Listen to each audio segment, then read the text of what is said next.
जय श्री राधे। पूज्य श्री सद्गुरुदेव भगवान के चरणों में प्रणाम। आज पूज्य श्री सेठ जयदयाल गोयंका जी कहते हैं, भगवान के शीघ्र मिलने में भाव ही प्रधान साधन है।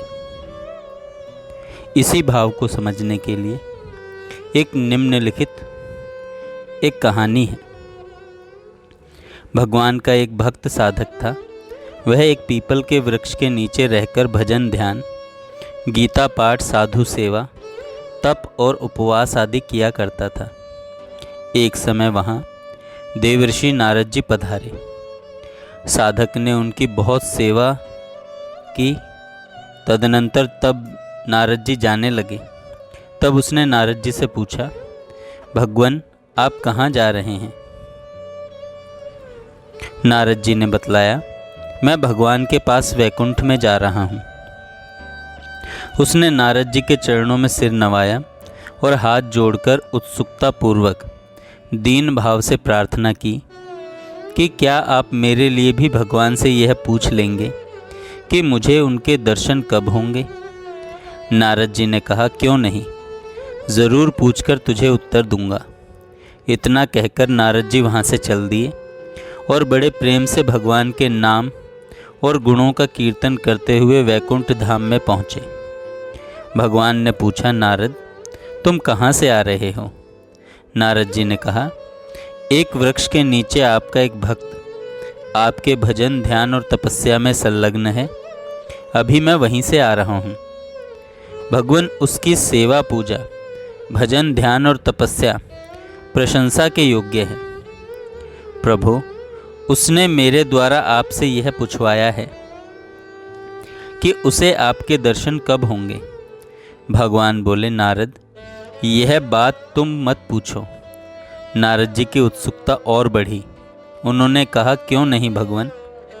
भगवान ने उत्तर दिया, नारद वह जिस प्रकार भजन ध्यान सेवा और तपस्या कर रहा है, उस प्रकार करते रहने पर तो उसे मेरे दर्शन होने में बहुत विलंब होगा।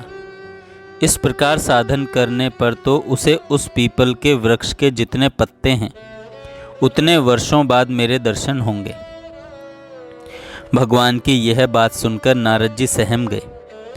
उन्हें बड़ा आश्चर्य हुआ और वे बोले, भगवान वह तो बहुत ही तीव्रता से सेवा, जप, ध्यान, तपस्या आदि कर रहा है, फिर उसके लिए इतना विलंब क्यों?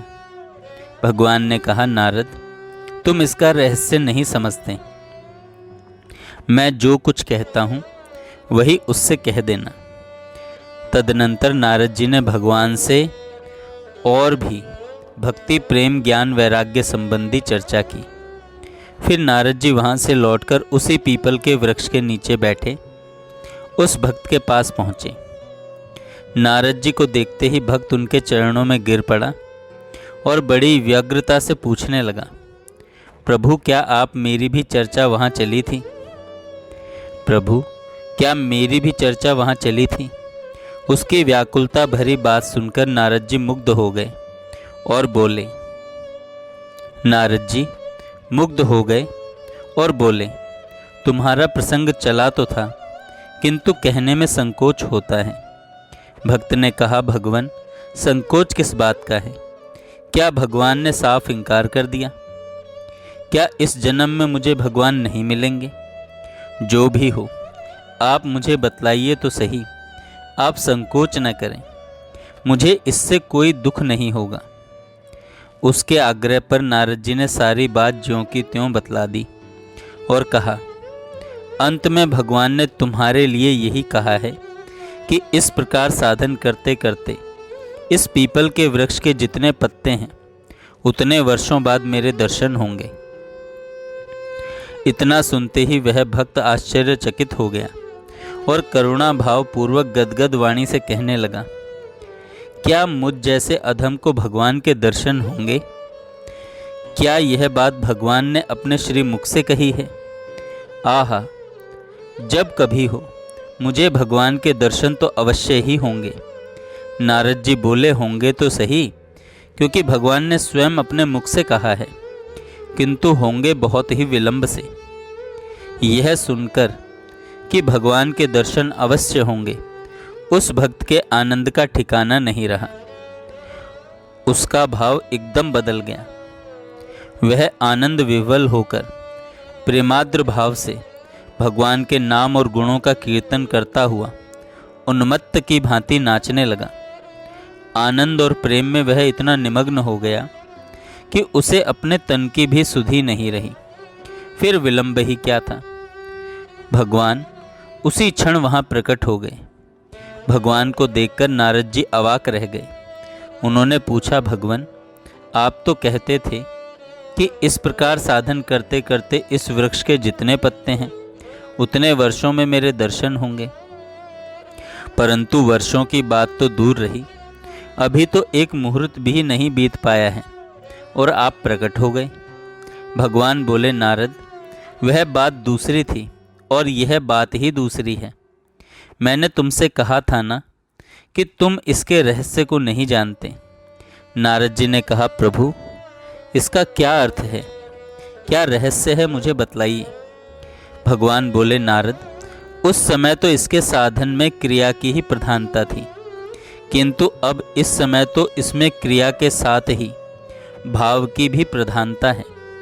साधुओं की सेवा, व्रत, उपवास, तपस्या, गीता पाठ, सत्पुरुषों का संग, स्वाध्याय और भजन आदि साधन रूप मेरी भक्ति करना बहुत ही उत्तम क्रिया है।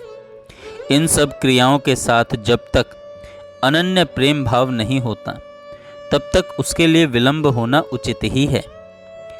जब भक्त अपने को भुलाकर अनन्य प्रेम भाव में मुग्ध होकर केवल मेरे भजन कीर्तन में ही निमग्न हो जाता है, तब मैं एक क्षण भी नहीं रुक सकता। इस समय इसका जो अपूर्व पवित्र प्रेम पूर्ण भाव है उसकी ओर तो देखो। उस समय क्रिया उत्तम रहते हुए भी इसका ऐसा भाव नहीं था। इसलिए मैंने यह कहा था कि इस प्रकार का साधन करने पर तो उस वृक्ष के जितने पत्ते हैं उतने वर्षों बाद मेरे दर्शन होंगे। इस रहस्य को सुनकर नारद जी भी प्रेम विवल हो गए और भाव आवेश में अपनी सारी सुध बुध भूलकर भगवान के नाम और गुणों का कीर्तन करते हुए उद्दाम कीर्तन कर नृत्य करने लगे। दोनों भक्तों की इस प्रेममय स्थिति से स्वयं भगवान भी प्रेम मग्न हो गए। उनकी भी वैसी ही स्थिति हो गई। भगवान की तो यह प्रतिज्ञा ही ठहरी है,